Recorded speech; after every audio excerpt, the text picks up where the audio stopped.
Bodo latest update बयखौबो फरायबाय दिनैनि रादाबखौ फरायदों आं प्रमोद खाख्लारि गिबिनि अपडेट दङ आसाम सरकारा साननैनि थाखाय ड्राइ डे फोसावदों आसाम विधानसभा बिसाय कथिनि भट साननाय सानखौ नोजोर बोनानै आसाम सरकारा साननैनि थाखाय फोसावदों ड्राइ डे एबा गोरान सान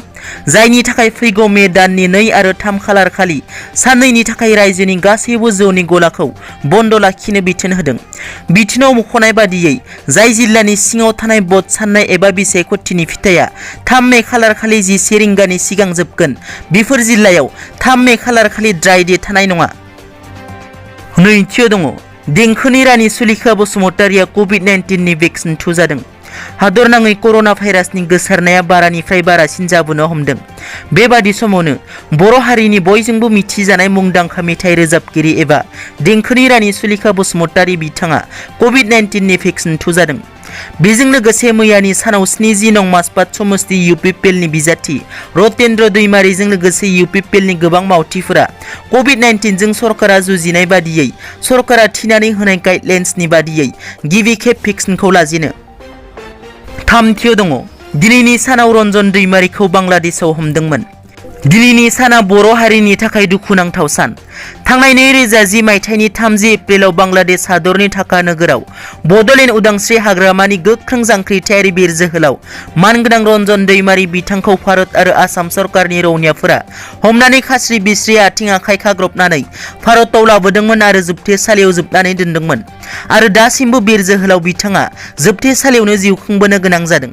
गोबाव साननिफ्रायनो बिथाङा उदां जानायनि लामायाव होनना खौराङा ससियेल मिडियायाव गोसारबोदोंब्लाबो दासिमबो उदां जायाखै दुलाराय बर' रायजो राजानि गोसोआव सोंथि रन्जन दैमारीया माब्ला जोबथेसालिनिफ्राय उदां जागोन ब्रैथियाव दङ UPPL लाइमोन हान्जानि मावख'आव गुलि गावदों आसाम विधानसभा बिसाय कथिनि फिथाइखौ फोसावनो गेजेराव सानसेल' दंसै बिसाय कथिनि फिथाइखौ लानानै गासै राजखान्थि दोलो आरो बिजाथिफोरनि गोसोआव दाजाब दानख'आ सोलिबाय थादों बेबादि समावनो क'क्राझार जिल्लानि सिङाव हालां बाजाराव थानाय UPPL राजखान्थि हान्जानि लाइमोन हान्जानि मावख'आव सोरबा सिनाय मोनै दुथांफोरा हरनि 12 रिंगासिमाव गरथाम गुलि गावगारलांदों बाथियाव दङ सिलिन्डार बेरफ्रुनानै नखरसेनिनो 6 सुबुङा रुंसारि सिलिन्डार बेरफ्रुनायनि जाहोनाव नखरसेनिनो बिमा बिफाजों लोगोसे 4 खुदियाफोरा रुंसारि जानो गोनां जादों बे गिख्रंथाव जाथाया जादों सोनाब दिल्लीनि कापसहेरा होननाय जायगायाव फोथार गेजेराव थानाय गंसे न'आव हरखाबै अर जोंखांबोयो बिनि उनावनो न'आव थानाय सिलिन्डारा अर खामनायनि जाहोनाव बेरफ्रुनायजों गिख्रंथाव महर लायो आरो गासैबो सिलिंखार जायो लोगोसेनो उन्दुनानै थानाय 37 बोसोर बैसोनि बिफा 35 बोसोर बैसोनि बिमाजों लोगोसे 12 आरो 12 बोसोर बैसोनि फिसाजो 8 बोसोर आरो 3 दाननि उन्दै खुदियानि रुंसारि दिनैनि रादाबा एसेनोसै नोंथांमोना जुदि आंनि चेनेलखौ दासिमबो साबस्क्राइब खालामाखै अन्नानै साबस्क्राइब खालाम गोजोन्थों।